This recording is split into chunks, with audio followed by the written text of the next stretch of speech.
पूरे 18 साल आंखें बंद रखने के बाद जब पहली बार मैंने आंखें खोली तो देखा कि बल में सोई मेरी बीवी असल में इस देश की महारानी है। और जिस नौकरानी की मैं रोज गाल खींचता था वो तो दुनिया की सबसे बड़ी तलवारबाज है। और घर का वो पुराना कुत्ता, वो 40 लाख साल पुराना महाराक्षस निकला। दरअसल महारानी को डर था कि कोई मुझे अपने फायदे के लिए इस्तेमाल न करे, इसीलिए उन्होंने तमाम बड़े बड़े लोगों को आम लोगों के भेस में मेरी हिफाजत के लिए भेजा था। पर उन्हें क्या पता था कि मैं कोई असली हीरो नहीं हूँ। मैंने खुद अपनी आंखें और अपनी पाँव बंद की थी, क्योंकि दूसरी दुनिया से आए मुझ जैसे इंसान के पास एक सिस्टम था जो कहता था आंखें बंद करो और ताकत बढ़ती रहेगी। हाँ, शुरू में बिना आंखों के जीना बड़ा मुश्किल था। कोई काम नहीं, कोई कमाई नहीं, भूख से मरने की नौबत आ गई। तभी एक अमीर घर की लड़की मिली जो घर वालों की शादी की जिद से बचने के लिए एक फेक हस्बैंड ढूंढ रही थी। मुझे क्या एतराज था, बस आकर दी। और फिर शुरू हो गई मेरी मजेदार जिंदगी। उस दिन मेरी आंखें बंद किए पूरे 10 साल हो गए थे। तभी अचानक सिस्टम का नोटिफिकेशन बजा, बधाई हो, इस बार तुमने जैकपॉट मारा है। सच में किस्मत खुल गई थी। सबसे ऊंचे लेवल का रिवॉर्ड मिला था, वज्र तलवार का दिल। उसी पल मेरे अंदर से एक ऐसी एनर्जी निकली जिसने आसमान को चीर कर एक बड़ी दरार कर दी। मैं खुद चौंक गया। अरे, सच में आसमान फट गया। तुरंत सब एनर्जी वापस खींची और मन में बोला, अभी किसी को नहीं हराना, अभी बस चुप रहना है। मालिक, आप ठीक हो?" नौकरानी नैलान यानरान भागती हुई अंदर आई, आंखों में हैरानी थी। मैंने कहा, अरे मैं एकदम ठीक हूँ, तू क्यों घबरा रही है? साथ ही उसका गाल खींच दिया, पुरानी आदत है। तभी मन में एक आइडिया आया। यानरान, तलवार सीखना है? उसने गाल ढकते हुए धीरे से सिर हिलाया। हाँ मालिक, मैं मालकिन और आपकी हिफाजत करना चाहती हूँ। मैंने एक नाटकीय अंदाज अपनाया, हाथ पीछे बांधे और बड़े रहस्यमय तरीके से बोलने लगा। एक बार एक बूढ़ा भिखारी मिला था। उसने कहा कि मुझ में गजब की टैलेंट है। फिर उसने मुझे एक पुरानी तलवार की किताब दी। खुद को तलवार का उस्ताद बताता था, पर मुझे लगा नकलची है। मैंने वो किताब पढ़ी, कुछ बातें समझ में आई। आज तुझे वही बताता हूँ। शुरुआत में नैलान यानरान बस मेरी बात सुनने का नाटक कर रही थी, पर जैसे जैसे मैं सिस्टम से मिली बातें बताता गया उसकी सांस तेज होने लगी। आंखों में एक अजीब चमक आ गई। तलवार की एनर्जी उसके चारों तरफ घूमने लगी और फूलों जैसी शेप्स बनने लगी। थोड़ी देर बाद उसके पूरे जिस्म में एक झटका लगा। वो सीधे टॉप लेवल पर पहुंच गई थी। नैलान यानरान के मन में तूफान उठ रहा था। उसने मुझे ऐसे देखा जैसे कोई कमाल की चीज देख रही हो, पर मुझे लगा ही नहीं कि मैंने कुछ बड़ा कर दिया। बस एक जमाई ली और सोचने लगा कि सब्जी लेनी है। फिर लाठी उठाई और घर से निकल पड़ा। हमारा गांव देखने में तो एकदम सादा था, पर असल में यहाँ बड़े बड़े लोग छुपे थे। गांव का मुखिया असल में प्रधानमंत्री था, जो महारानी के हुक्म पर यहाँ बैठा था। जब उसने मुझे लाठी टेकते हुए आते देखा तो अपना चिंतित चेहरा छुपाकर मुस्कुरा दिया। तभी मुझे याद आया, सिस्टम ने एक नई चीज दी थी, फेस रीडिंग वाला हाथ। सोचा, चलो इसी पर ट्राई करते हैं। बिना सोचे सीधे उनके गाल पर एक थप्पड़ लगाया और उनका चेहरा टटोलने लगा। वो तो गुस्से से लाल हो गए। इतने बड़े आदमी को इस तरह सबके सामने गाल थपथपाया जाए। पर मैं बोलता रहा, यार, तुझमें तो जबरदस्त किस्मत है, ऐसी जगह बर्बाद क्यों कर रहा है? जा, कहीं बड़ा काम कर। फिर और मजे लेने लगा। उनकी नाक पकड़ी और डांटने लगा। इतने साल हो गए, काम ढंग से किया, तरक्की हुई कुछ? पास खड़े नकली कोयला बेचने वाले सेनापति को हंसी रोकना मुश्किल हो रहा था। देश के सबसे ताकतवर मंत्री को एक अंधे आदमी की नाक से पकड़े देखना वाकई बड़ा मजेदार नजारा था। तभी लाल कपड़ों में महारानी मेदुसा आ गई। नैलान यानरान की बात सुनकर उनके मन में मेरे बारे में जानने की तेज इच्छा जागी थी और वो खुद देखने आ गई थी। मैं उस वक्त पास की सब्जी की दुकान पर पहुंच चुका था। दुकानदार असल में एक राजकुमार था जो सत्ता पलटने की फिराक में था। नाम था वांग चुआन। भाई प्याज है, वो पहले से परेशान था, मन में बावत के प्लान चल रहे थे। उसने ऊपर देखा, मुझे बचाना, और चेहरा काला पड़ गया।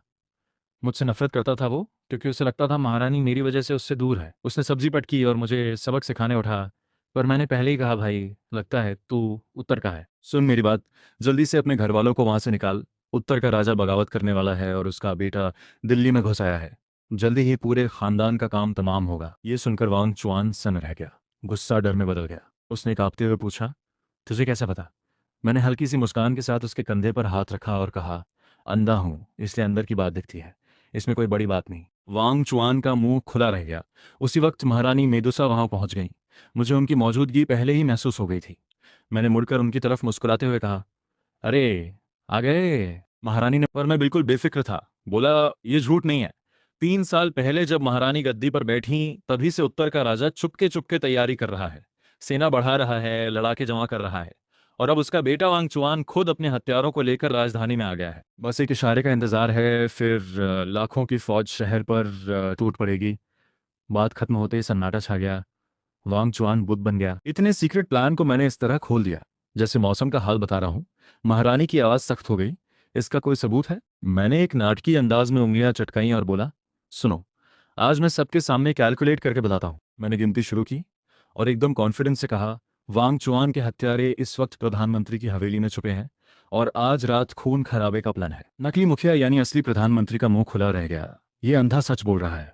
महारानी ने एक नजर डाली और नकली शराब बेचने वाला सेनापति हवा की तरह गायब हो गया। थोड़ी देर बाद खबर आई, सच निकला, हवेली में छुपे हत्यारे पकड़े गए। वांग चुआन का दिमाग बंद हो गया। उसकी सारी ताकत छीनकर उसे घसीटते हुए ले जाया गया। जाते जाते उसने मुझे ऐसे देखा जैसे जान लेना चाहता हो, पर मैं तो अपनी नेकी पर खुश था। उसकी पीठ पर चिल्लाया, भाई अभी भी कह रहा हूँ, घर वालों को निकाल वहां से। आज मैं मिला, समझ नसीब वाला। इस बात पे वांग चुआन को इतना गुस्सा आया कि उसने खून की उल्टी की और बेहोश हो गया। अगले दिन मैं आराम से लेटा था कि सिस्टम का नोटिफिकेशन आया, बधाई हो, तुमने एक बड़े विलन को रोका, रिवॉर्ड मिल रहा है, एक दुर्लभ जड़ी बूटी और बढ़िया डॉग फूड। वो जड़ी बूटी महारानी की पुरानी बीमारी ठीक कर सकती थी, पर मैंने सोचा पहले अपनी बीवी का ख्याल रखो। वो तो बस एक आम इंसान है, इसे खाने से उसकी उम्र 100 साल बढ़ जाएगी। मैंने उसे कूटकर एक साधारण दिखने वाले दलिये में मिला दिया। जानू, अभी से याद करने लगे? दरवाज़ा खुला, महारानी मेदुसा मुस्कुराते हुए अंदर आईं। आज उन्होंने सादे कपड़े पहने थे, पर शाही अंदाज कहा जाता है। मुझे पहले ही उनके आने का एहसास हो गया था। मैंने मुस्कुराते हुए दलिये का कटोरा आगे बढ़ाया। लो, थकान उतारो। सुबह की धूप आंगन में फैली थी। बड़ा सुकून भरा नज़ारा था, जैसे कोई साधारण जोड़ा हो। महारानी थोड़ा रुकी। इतनी ताकतवर, इतनी डिसीजन लेने वाली औरत, पर उस पल कुछ अलग महसूस हुआ। उन्होंने चुपचाप कटोरा लिया, एक घूंट पिया, और अचानक उनकी आंखें फटी रह गईं। ये तो यिनमिंग सोल फ्लावर है, जिसे वो सालों से ढूंढ रही थी, और इस अंधे ने उसे एक साधारण दलिये में मिलाकर यूं दे दिया जैसे कुछ हुआ ही ना हो। उनके पूरे जिस्म में एक गर्म लहर दौड़ गई। सालों पुरानी बीमारी पल भर में गायब हुई। मैंने रुमाल निकाला और उनके होंठ के पास का दलिया पहुंच दिया। उस एक छोटी सी हरकत पर महारानी का दिमाग एकदम ब्लैंक हो गया। सारी ताकत, सारी अथॉरिटी उस पल सब धुल गई। खानदान पुश्तों से सेवा करता आया है, अगर मैं कहूं मेरे साथ काम करो तो करोगे? नहीं। मैंने तुरंत मना कर दिया। महारानी ने आंखें तरेरी, मैं कोई शेरनी हूं क्या जो इतना मना कर रहे हो? वो नाराज होकर जाने लगी। तभी बाहर से एक तेज आवाज आई, सम्राट पधार रहे हैं। मैं चौंक कर उठ बैठा। अरे, कल बाजार में जो बात हुई, क्या वो इतनी जल्दी महारानी तक पहुंच गई? वो खुद मुझे रिक्रूट करने आई हैं। नैलान यानरान दौड़ती हुई आई, नाटक करते हुए बोली, मालिक, महाराज आ गए, जल्दी निकलो। वो मुझे खींच कर बाहर ले गई। तब तक मैं घुटने टेकने की कोशिश करता, एक हाथ ने मुझे थाम लिया। महारानी मेदुसा अपनी राजगद्दी पर टिकी थीं, मुस्कुराते हुए देख रही थीं। बोली, उठो, कोई ज़रूरत नहीं, हम यहाँ तुम्हें एक काम देने आए हैं। बहुत शुक्रिया, पर मैं इतना काबिल नहीं हूँ। महारानी ने जवाब नहीं दिया, बस नेलान यानरान को देखा। नेलान झट से मेरे कान के पास आई और धीरे से बोली, मालिक, अब मत करो ना नुकर। मालकिन दिल्ली चली गई हैं, जल्दी वापस नहीं आएंगी। क्या आप उनसे मिलना नहीं चाहते? मालकिन का नाम सुनते ही मैं रुक गया, फिर एक लंबी सांस ली और बोला, ठीक है, जो हुक्म। तुम जितना छुपाओगे उतना मजा आएगा। अगले दिन दरबार में महारानी ने ऐलान किया, शू साहब को हमका उपमंत्री नियुक्त करते हैं। किसी को कोई ऐतराज? सब चुप रहे। तब पश्चिम के राजा श्याहो युआन ने नाक बहुत चढ़ाते हुए कहा, हजूर, एक जंगली, और वो भी अंधा, इतने बड़े पद पर, ये तो बेइज्जती है। मैं उसकी तरफ देख तो नहीं सकता था, पर उसकी नफरत साफ महसूस हो रही थी। मन में बोला, तूने गलत बंदे से पंगा लिया। मैंने जल्दी से दिमाग में विलन्स की लिस्ट खंगाली, इसी से शुरुआत करता हूँ। बीच में ही बोल दिया, पश्चिम के राजा ने अपनी पावर बढ़ाने के लिए काला जादू सीखा है। 10,000 लोगों की बलि देकर यह शक्ति हासिल की है। और फिर मैंने एक लंबा सा मंत्र पढ़ दिया। श्याहो युआन का चेहरा अचानक बिगड़ने लगा।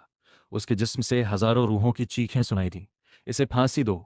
महारानी खड़ी हो गई, आंखों में गुस्सा था। पूरा दरबार सन्न था।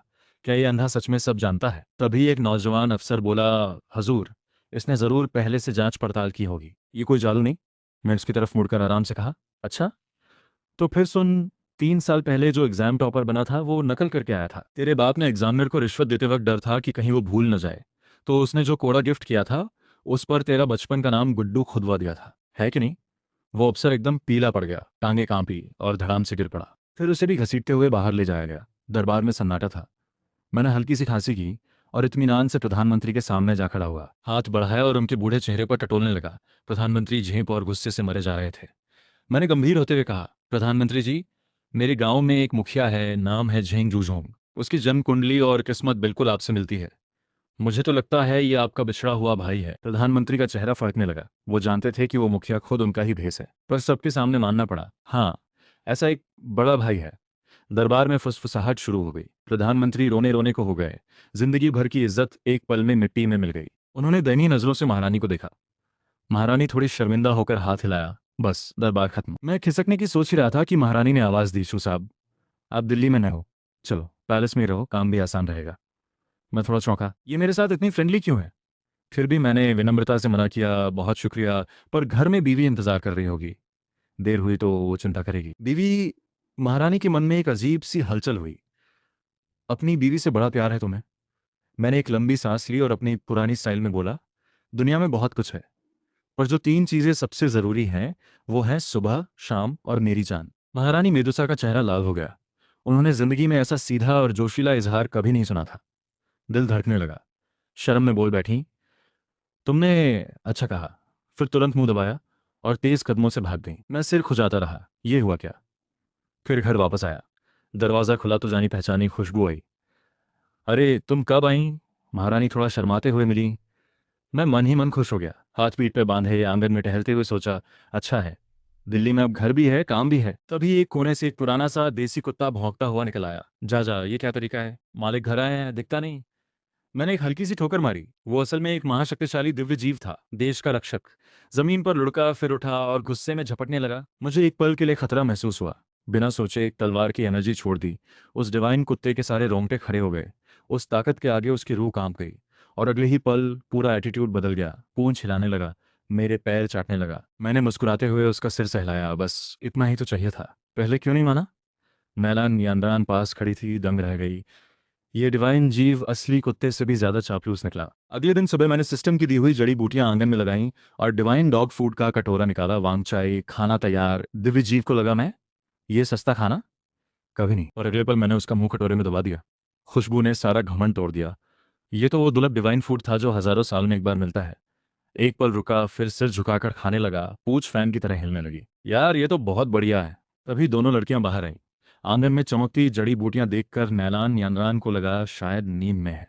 महारानी मेदुसा के पैर लड़खड़ाए, लगभग गिर पड़ती। और सबसे बड़ा शौक, देश का दिव्य रक्षक जंजीर से बंधा कटोरे में मुंह डालकर खाना खा रहा था, जीभ लटकाए। नैलान यानरान ने झट से कटोरा छीना और स्टोरेज रिंग से एक डिवाइन मांस का टुकड़ा निकाला। आप तो देश के रत्न हैं, ये सस्ती चीजें आपके लिए नहीं। जंजीर खोलने लगी, पर कुत्ते ने उस मांस को देखा, नाक फुलाई और उपेक्षा से मुंह फेर लिया। इससे तो दांत भी नहीं भरेंगे। उस कटोरे में जो था वो कहीं ज्यादा था। नैलान यानरान की आंखें फटी रह गई। वांगचाई ने खुद अपने पंजे से जंजीर वापस गले में डाली और मेरे पास आकर पूंछ हिलाते हुए लिपट गया। महारानी ने आकर पूछा, तुमने इसे क्या खिला दिया? ये तो डिवाइन जीव है, पर हो गया है तुम्हारे पीछे पागल। मैंने हंसते सिर सहलाया, कुछ नहीं, गांव में कुत्ते पालने का एक्सपीरियंस है, ये बस मुझे पसंद करता है। महारानी का मुंह फड़का, कुछ कह नहीं सकती थी। तो आंगन की चमकती जड़ी बूटियों की तरफ देखकर बोली, और ये सब? मेरे पास जवाब तैयार था। आज सुबह एक बूढ़ा आदमी सब्जी बेच रहा था, बेचारा लग रहा था, तो सारा खरीद लिया और यहीं लगा दिया। गुस्सा मत हो, पैसे फिजूल तो नहीं किए। महारानी ने उन जड़ी बूटियों को देखा जो आधी दिल्ली खरीद सकती थीं और माथा पकड़ लिया। पर उनके अपने भी राज थे, तो चुप रहीं। नाश्ते के बाद वो काम पर निकल गईं। मैलान यानरान रुकी, बोली, मालिक, कल पैलेस से ऑफिशियल ड्रेस आई है, पहन कर देखो। उसने दरवाजे के पीछे से एक 3 ग्रेड की अप्सरी पोशाक निकाली। बॉस से मिलना है, थोड़ा फॉर्मल तो लगना चाहिए। नैलान आमतौर पर तलवार पकड़ती है, पर आज उसके हाथ नरम थे, बस कभी कभी उंगलियां मेरे सीने को छू जाती थीं। इस ठंडी तलवारबाज का चेहरा लाल हो जाता और वो झट से हाथ खींच लेती। रहने दो, मैं खुद कर लूंगी। पर आज वो अड़ी रही। चेहरा तवे जैसा गर्म था, हाथ कांप रहे थे, फिर भी पूरा 1 घंटा लगाकर कॉलर ठीक किया। फिर राहत की सांस ली, माथे पर पसीना था। मैंने लाठी उठाई और बोला, चलो प्रधानमंत्री के घर चलते हैं। बाजार में चलते हुए चारों तरफ से बातें सुनाई दे रही थीं। सुना, महारानी का नया चहेता एक अंधा है, 3 ग्रेड का अफसर बन गया। अरे भाई, असली एम्परर को पता चला तो छत उड़ा देगा। मैलान यानरान ने टोपी झुकाई और आंखें ऊपर कर लीं। इन बेवकूफ़ों को क्या पता, चहेता और एम्परर एक ही इंसान है। पर इन सबसे बेखबर शहर की परछाई में एक खतरा पल रहा था। एक अंधेरी गुफा में वांग चुआन ने खून की उल्टी की। आंखों में आग थी। शू फेंगयान, तूने मौत को बुलाया है। उसने एक कम्युनिकेशन डिवाइस खोली। उसमें एक खूबसूरत नागिन जैसी औरत नमूदार हुई। नाम था फेंगमिंग। वो बोला, मेरे एक काम करो, शू फेंगयान को खत्म करो, बदले में तुम्हारा भाई वापस मिलेगा। वो औरत खुशी से कांपने लगी। कॉल बंद हुई। वांग चुआन के होठों पर एक क्रूर मुस्कान आई। वो भाई, उसे तो वो कब का मार चुका था। मुझे इस सब की कोई खबर नहीं थी। मैं प्रधानमंत्री के ऑफिस में पहुंच गया। नमस्कार। मैं झुकने लगा, पर प्रधानमंत्री भूत देखने जैसे उचक पड़े और मुझे थाम लिया। अरे नहीं नहीं, बैठिए बैठिए। चेहरे पर ऐसी मुस्कान जो रोने जैसी लग रही थी। मन में थे, बस ये जल्दी जाएं। मैं खुशी से बैठ गया। बताइए, कोई काम हो तो? उन्होंने सिर हिलाया। कौन पागल होगा जो उनसे काम करवाएगा। तभी एक खुशबू आई और एक बेहद खूबसूरत औरत अंदर आई। उसने अपनी नरम उंगलियां मेरे कंधे पर रखी और मेरे करीब आ गई। आवाज में मिठास थी जो हड्डियां गला दे। ये थी फेंगमिंग, एक खतरनाक असैसिन जो सोच रही थी एक अंधे को उल्लू बनाना बाएं हाथ का खेल है। मैंने हल्का सा पीछे हटने की कोशिश की, पर वो पीछे पीछे आती रही। आप कौन है? मेरा नाम वूमिंग है, छठे ग्रेड की अफसर, उसने मुस्कुराते हुए कहा। नैलान यानान का चेहरा बर्फ जैसा ठंडा हो गया था। तलवार पकड़ने वाला हाथ हल्का सा कांप रहा था। तभी फेंगमिंग अचानक पीछे हट गई, सुरक्षित दूरी पर। पास आओ, दूर जाओ, ये खेल नादान लड़कों का दिल तोड़ता है। पर मुझ पर कोई असर नहीं था। मैंने मन में सोचा, पहले छुओ फिर शर्माकर हटो, ये तो क्लासिक मूव है। फेंगमिंग ने प्रोफेशनल अंदाज अपनाया, प्रधानमंत्री से बोली, महारानी की बर्थडे पार्टी की तैयारी में शू साहब को हेल्प चाहिए, मैं कर देती हूँ। सुनने में तो बढ़िया लग रहा था, पर असल में ये मुझे फंसाने की चाल थी। मैंने अंदर से सोचा, सबसे खतरनाक जाल वो होता है जो तुम्हारे भले के लिए कहकर बिछाया जाए। प्रधानमंत्री की हिम्मत नहीं थी कि हाँ या न कहे। मेरी शांत आंखें देखकर बोले, ठीक है, जैसा तुम लोग सोचो। और ये बेकार का काम मेरे ऊपर आ गया। मन हुआ एक लाठी दे मारूं, पर का अफसर हूं, सब कुछ झेलना है। हम तीनों बाहर निकले। एटमॉस्फेयर बेहद अजीब था। फिंगमिंग की मीठी आवाज आई, शू साहब, बर्थडे में 7 दिन बचे हैं, कहीं प्राइवेट में बैठकर प्लानिंग करें। बात करते हुए उसकी तेज नजर नयान यानरान पर टिकी। मन में सोचा, इस नौकरानी की पावर बहुत है, पहले इसे हटाना होगा। नैलान ने पलटकर उसे ऐसे देखा जैसे हजारों साल पुरानी बर्फ हो। फेंगमिंग ने मुस्कुराकर नजर वापस दे दी। दोनों की नजरें टकराईं, हवा में चिंगारियां थीं। मैं बीच में था, सब इग्नोर करते हुए लाठी थपथपाई। यार, सबसे पहले खाना, बाकी सब आपने। तो परफेक्ट है। मैं दिल्ली में नहीं हूँ, घर भी नहीं, एक बार खाना खिला दो। फेंगमिंग ने तुरंत अपना प्लान बदला और नरम आवाज में बोली। नैलान यानरान ने तुरंत कड़क आवाज में कहा, नहीं, घर में मालकिन है, थोड़ा शर्म करो। बस खाने की बात है, कोई बड़ी बात नहीं। तुम तो बस नौकरानी हो, बड़ी बोलती हो। कोई नहीं जानता था कि तुम भाभी हो, फिंगमिंग ने भोली आंखें बनाकर कहा। बात बिगड़ती जा रही थी। मैंने झट से दोनों को अलग किया। घर में जो मेरी बीवी कहे वही होता है। तो आना चाहती है पर उनकी मर्जी से। फिंगमिंग थोड़ी देर के लिए सन्न रह गई। उसे जरा भी अंदाजा नहीं था कि ये बड़ा अफसर असल में अपनी बीवी का पालतू है। नैलान यानरान मुंह बनाना चाहती थी, पर चुप रही। कोई बात नहीं, चलते हैं। मैंने लाठी उठाई, पर फिंगमिंग की नज़र नैलान नाम सुनते ही तेज हो गई। उसने उस साधारण नौकरानी को ध्यान से देखा। ये तो वो मशहूर तलवारबाज है, और ये एक अंधे आदमी की नौकरानी बन गई। घर पहुंचे। आंगन में एक सिंपल कपड़ों में औरत, एप्रन पहने, हाथ में गर्म खाने का कटोरा लिए किचन से निकली। आ गए, हाथ धो लो, खाना लगाती हूँ। महारानी मेदुसा ने मुझे वार्म स्माइल दी, पर नज़र फेंगमिंग पर पड़ी। एक हल्की सी भौं उठी। ये मेरे साथ काम करती हैं, खाना खाने आई हैं, मैंने सहजता से कहा। महारानी ने मन में कुछ महसूस किया, पर घरवाली की तरह मुस्कुराकर बोली, ठीक है। फिंगमिंग उस पर बिजली सी खड़ी रह गई। वो एनर्जी, वो ऑरा, ये तो महारानी है। और ये खूनी असैसिन के पैर कांपने लगे। फिंगमिंग बैठे बैठे बेचैन थी। अभी मुंह खोला ही था कि महारानी ने उसे आंख दिखाई और होंठ पर उंगली रख दी, फिर मेरी तरफ इशारा किया। फिंगमिंग समझ गई, सिर हिलाया और चुप हो गई। मन में सोचा, महारानी के हाथ का बना खाना खाने को मिल रहा है, कल फांसी भी लगे तो कोई गम नहीं। उसने खुशी खुशी मछली का टुकड़ा उठाया, मुंह में डाला, और एक साथ कड़वा, तीखा, नमकीन और अजीब सा स्वाद फट गया। फिंगमिंग का दिमाग घूम गया। थूकने ही वाली थी कि देखा, मैं और नैलान यानरान भी गर्दन अकड़ाकर अजीब चेहरा बनाकर निगल रहे हैं। महारानी को कुछ लगा, खाना ठीक नहीं है क्या? मैंने सच बोला, बहुत बढ़िया है। फिंगमिंग ने झटपट अंगूठा दिखाया, जिंदगी बचानी थी। नैलान यानरान चुपचाप चाय से कुल्ला करने लगी। महारानी ने देखा, फिर फिंगमिंग के फिगर पे एक नजर डाली और पूरी मछली की प्लेट उसकी तरफ खिसका दी। अच्छा लगा तो और खाओ। फिंगमिंग की स्माइल जमी रह गई, आंखें बंद, आंसू बहाते हुए कोयला खाने जैसे पूरी प्लेट साफ कर दी। आंखें खुली तो लगा दादी नानी बुला रही हैं। और लो, अभी तो बहुत है। महारानी ने मुस्कुराते हुए एक और प्लेट बढ़ाई। फेंगमिंग का मुंह भर आया। मैं अब और नहीं देख सका, उठकर बोला, लाओ, मैं थोड़ा ठीक करता हूँ, ये मेरी पहली रसोई है, बर्बाद नहीं होने दूंगी। महारानी की आवाज में अनजाने में एक रॉयल वार्निंग आ गई। मैंने नरमी से हंसते हुए कहा, आपने गलत कहा। आपने तो नींव रखी है, मैं बस थोड़ा रंग चढ़ा रहा हूँ। जैसे बादशाह ने नक्शा बनाया, मंत्री ने सजाया, दोनों ने मिलकर किया। आपके बिना शुरुआत होती तो मेरी फिनिशिंग कहाँ होती? आंगन में सन्नाटा छा गया। महारानी की चॉपस्टिक्स हाथ से गिर पड़ी। फेंगमिंग भी हैरान रह गई। ये इजहार है या बस बात? मीठा तो शहद से भी ज्यादा था। फेंगमिंग ने चुपके से देखा, खून बहाने वाली महारानी के कान अनार जैसे लाल हो गए थे। नैलान यानरान ने झटपट छोटी नोटबुक निकाली और ये बात नोट कर ली। महारानी दुनिया की सबसे पावरफुल हैं, पर इस तरह की बातें सुनने की आदत नहीं थी। थोड़ी देर बाद मैं खाना ठीक करके वापस आया। महारानी ने तुरंत एक टुकड़ा उठाया, स्वाद जीभ पर पड़ा और पूरी बॉडी एक पल को काम गई। आंखों में एक चमक आई जो पहले कभी नहीं आई थी। ये हंसी उन्होंने एम्परर बनने के बाद पहली बार किसी के सामने ऐसे दिखाई थी। लो, थोड़ा और। मैंने उनकी प्लेट में और डाल दिया। महारानी का वो बड़प्पन वाला अंदाज कहीं गायब हो गया था। धूप में उनकी छोटी सी मुस्कान चमक रही थी। आंखों में एक लड़की वाली मासूमियत थी। बस नहीं हुआ मुझे। नैलान यानरान पास बैठी थी। उसकी चॉपस्टिक्स हिली ही नहीं, खाना कम और दूसरों का प्यार ज्यादा देखने को मिला था। आधे घंटे बाद महारानी अफसोस के साथ उठी। ढेर सारे काम इंतजार कर रहे थे। जाते ही फिंगमिंग उचकी, साहब बर्थडे पार्टी प्लानिंग करनी है। उसकी आंखों में एक अजीब सी चमक थी। मैंने कहा, जल्दी क्या है? फिर वांगचाई की तरफ देखा। चल बाहर।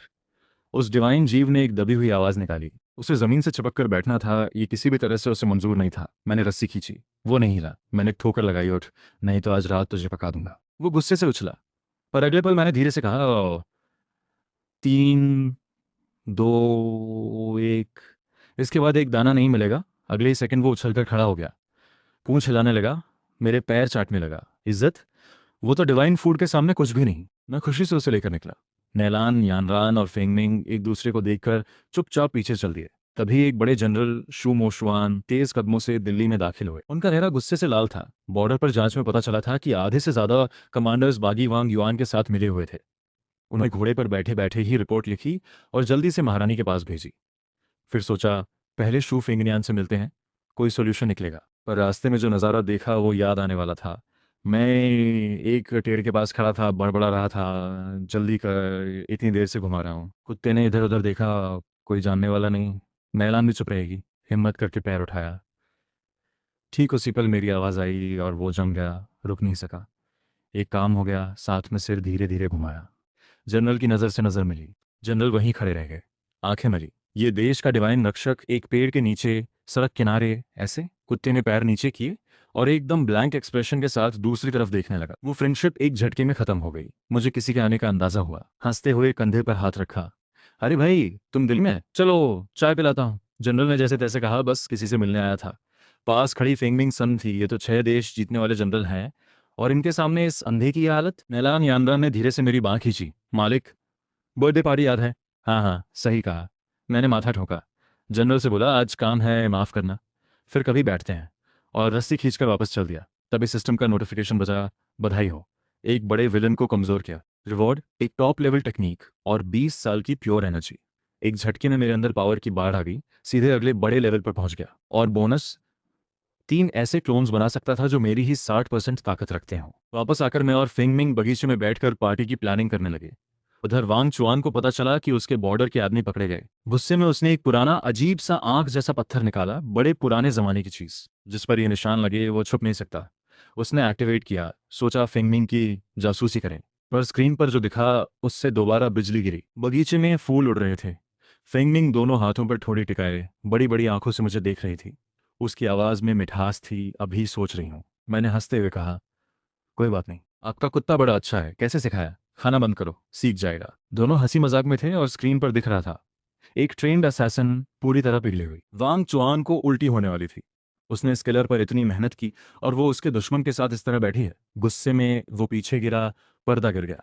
उसने खुद को समझाया, नहीं, जरूर वो उसे फंसा रही है, पर खुद को ही पता था ये एक्सक्यूज बेकार है। घर में कोई नहीं था, सीधे काम क्यों नहीं किया?